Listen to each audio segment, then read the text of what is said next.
नमस्कार दर्शकों, आप सभी का स्वागत है हमारे इस चैनल पर। दोस्तों, जैसा कि मैंने आप लोगों से अपने एक वीडियो में कहा था कि जैसे ही बृहस्पति अपनी राशि में प्रवेश करेंगे उसके बाद आप सीमा पर भारत और चाइना के बीच की जो तलखी है उसको कम होते हुए भी देखेंगे। और दोस्तों, ये बात मेरी फिर सही साबित हुई है कि ग्रह अपना कितना बड़ा असर छोड़ते हैं। दोस्तों, यहाँ पर एक चीज को समझना बहुत जरूरी है कि भारत सरकार पहले भी प्रयास करती रही थी समस्या को सुलझाने का, आज भी कर रही है और भविष्य में भी करेगी। लेकिन जब तक ग्रहों का साथ हमें ना मिले, हमें उस काम में कामयाबी नहीं मिलती है। जैसा कि आज आप लोगों ने एक बहुत बड़े नेशनल न्यूज़पेपर पर आपने पढ़ा होगा, चीनी सैनिक गलवान घाटी से 2 किलोमीटर पीछे चले गए हैं और वहां से उन्होंने अपने तंबू भी हटा लिए हैं। दोस्तों, यही होता है जब ब्रह्मांड के अंदर कोई गोचर का बड़ा परिवर्तन होता है तो यहाँ पर उसका इम्पैक्ट हमें देखने को जरूर मिलता है। और यही हुआ भी है। जैसे ही बृहस्पति नीच राशि से निकलकर अपनी राशि में आए हैं, यहाँ पर सरकारों को भी, राष्ट्र अध्यक्षों को भी ये समझ आने लगा है कि इस समय पर हमें क्या करना चाहिए, और हुआ भी यही है। लेकिन दोस्तों, इसका मतलब ये नहीं है कि यहाँ पर बात सुलझ गई है। ये केवल और केवल कुछ समय के लिए ही ऐसा हुआ है। आने वाले समय में जब बृहस्पति वापिस से नीच राशि में प्रवेश करेंगे तब आपको यहाँ पर दोबारा से सैन्य कार्रवाइयां होती भी नजर आएंगी। लेकिन हाल फिलहाल अगले 2-3 महीने तक सीमा के ये जो विवाद हैं ये धीरे धीरे कम होते चले जाएंगे और आपको यहाँ पर एक तरह से शांति होती हुई नजर आएगी।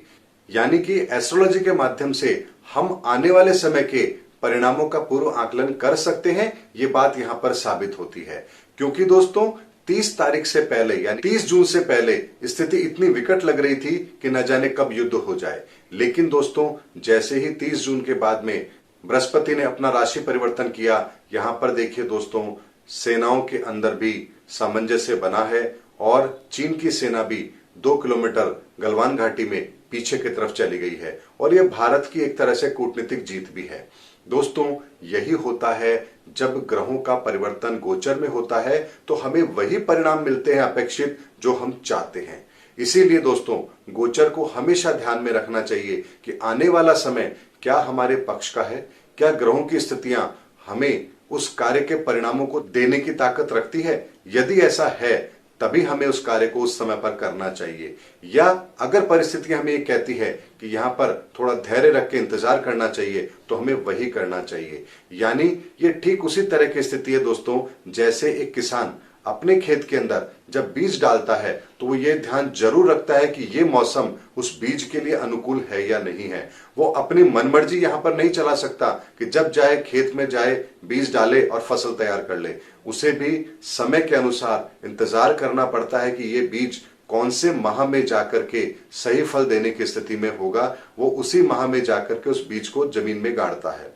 जब दोस्तों एक छोटे से बीज पर प्रकृति का नियम लागू होता है तो आप सोचिए, हम इंसानों पर नहीं होगा जो कि प्रकृति का एक बहुत बड़ा हिस्सा है, प्रकृति का सिरमौर है हम, तो क्या हमारे ऊपर प्रकृति का कोई नियम लागू नहीं होगा? ऐसा नहीं हो सकता दोस्तों। लेकिन हम शायद बार बार ये भूल जाते हैं, इसीलिए प्रकृति हमें बार बार ये चीज याद भी दिलाती है। तो दोस्तों, आने वाला समय हमें राहत देने वाला है और अगले 2-3 महीने तक हमें राहत मिलती रहेगी। लेकिन उसके बाद का समय मैं पहले भी आपको वीडियो में बता चुका हूं, आगे भी समय समय पर वीडियोस लेकर आता रहूंगा कि आने वाला समय हमारा कैसा है। लेकिन वर्तमान में ये घटना ये साबित करती है कि यहाँ पर ज्योतिष के माध्यम से हमें परिणाम कब मिलेंगे इसका पूर्व आकलन सटीक तरीके से किया जाता है। और मैंने वो आकलन करके जब आप लोगों को प्रेडिक्शन दिया था कि 30 जून के बाद में यहाँ पर सैन्य कार्रवाइयां रुक जाएंगी और यहाँ बॉर्डर पर आपको शांति देखने को मिलेगी, और वैसा हुआ भी है। यही है दोस्तों ज्योतिष और ज्योतिष की गणना। इसमें कोई रॉकेट साइंस नहीं है, सिंपल कैलकुलेशन है। जो भी यहाँ पर थोड़ा सा भी विवेक लगाकर शास्त्र ग्रंथों का अध्ययन करके ज्योतिष विद्या को समझ करके आकलन करेगा तो वो भी इसी तरह के पूर्व अनुमान लगा सकता है, इसमें कहीं कोई संदेह नहीं है। अगले वीडियो में दोस्तों फिर आपसे मुलाकात करूंगा किसी नए टॉपिक पर, नई जानकारी को लेकर के। तब तक के लिए जय हिंद, जय भारत।